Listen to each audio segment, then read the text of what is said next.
So this is going to be a somewhat controversial video, but probably not for people who know how to articulate.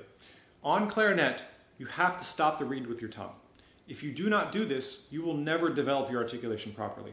Most people, when they tongue with their air, right? So instead of actually creating a separation in the sound, what they have is decay. And so instead of like square notes, you get sort of jagged notes. The reason why this is controversial is because most people believe that the exact opposite of this, that you should never stop the reed with your tongue, right? And for the most part, they're right, except for single reed instruments like the clarinet or the saxophone. If you play these instruments, you have a different mechanism for stopping sound.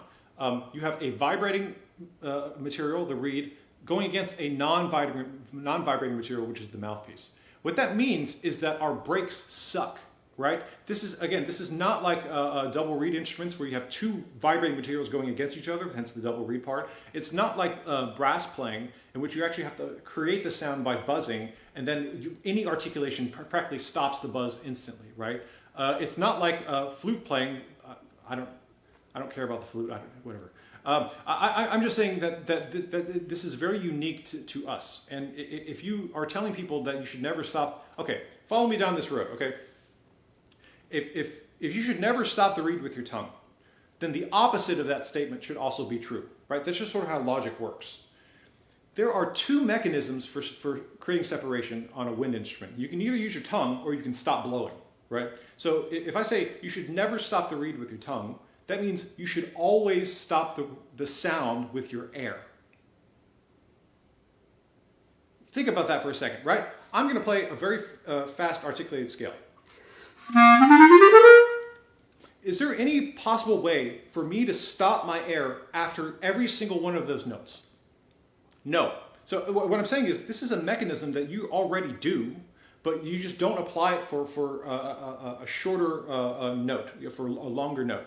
Where this is relevant is you should never stop like long notes with your tongue. You should never stop half notes or whole notes. Almost all of those should have taper to them for the most part, right? But if you're learning to articulate properly, this is the critical thing. If you do not learn this, you will not improve your articulation. I struggled with this for 5 years, okay?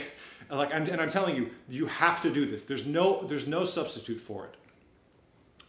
Now, as an exercise to teach you how to do this, what I'm going to do is I'm going to blow like an endless whole note.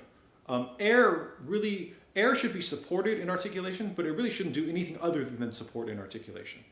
So the exercise is I'm going to play like an endless whole note, but I'm going to put my tongue down, say on beat 3, if I'm 4/4 time, and then repeat the exercise. So what you're going to have is a half note that sounds and a half note rest. Okay?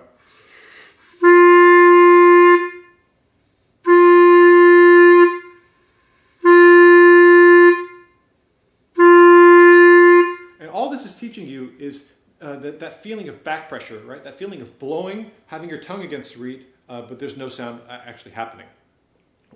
Do this every day if you can't do it. From there, you just sort of shorten the silences, right? So if you do a half note, now we can do a quarter note, quarter rest.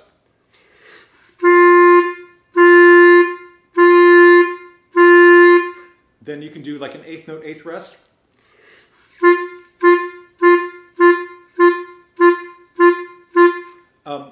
And then from there, you can keep doing triplets and 16th notes if you want to keep going down that road. But what you're learning how to do is actually use your tongue properly.